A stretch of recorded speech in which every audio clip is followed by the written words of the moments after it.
Z novo turistično sezono pridejo tudi nove cene v trgovinah. Kje na hrvaški obali so najbolj poskočile?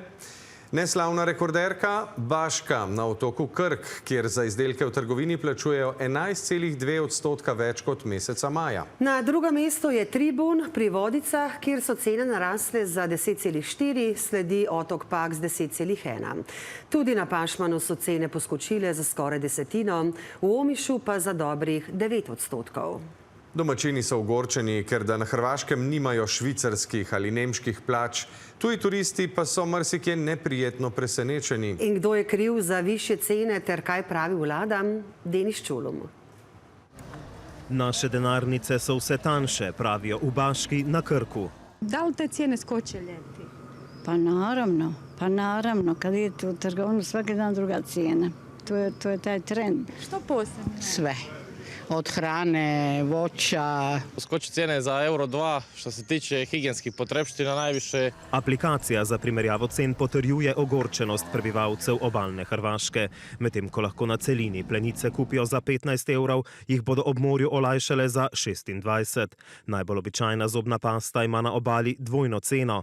Za čokolado, ki v notranjosti države stane 2, pa bodo sladkosnedi na Jadranu odšteli tudi 8 evrov. It's a little bit expensive. I didn't think that it's so expensive because it's like the normal prices we know from Germany. We've been told that Croatia can be a little bit expensive, so it wasn't a big shock. Šokirani pa so nekateri splitski gostinci, saj so njihove stranke vedno bolj preudarne. Više su mlađi gosti, orijentirani su samo piću, alkoholnom piću, da je šta jeftinije proći. I to je to. Potrošači su definitivno lošiji nego prijašnje godine. A hrvaški turizem je v prvi polovici leta porušil več rekordov po številu gostov, nočitev in zaslužku. Gosti so na Hrvaškem pustili skoraj 3 milijarde evrov, kar je za 13% več kot v prvih 6 mesecih lanskega leta.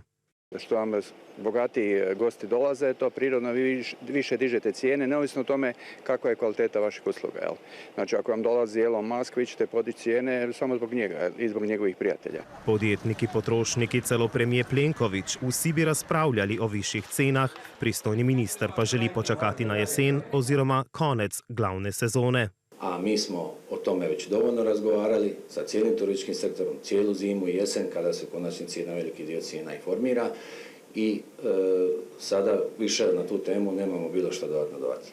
Kljub črnim napovedim iz predsezone je juni zaznamoval porast nemških gostov, ki so na Hrvaškem najštevilčnejši.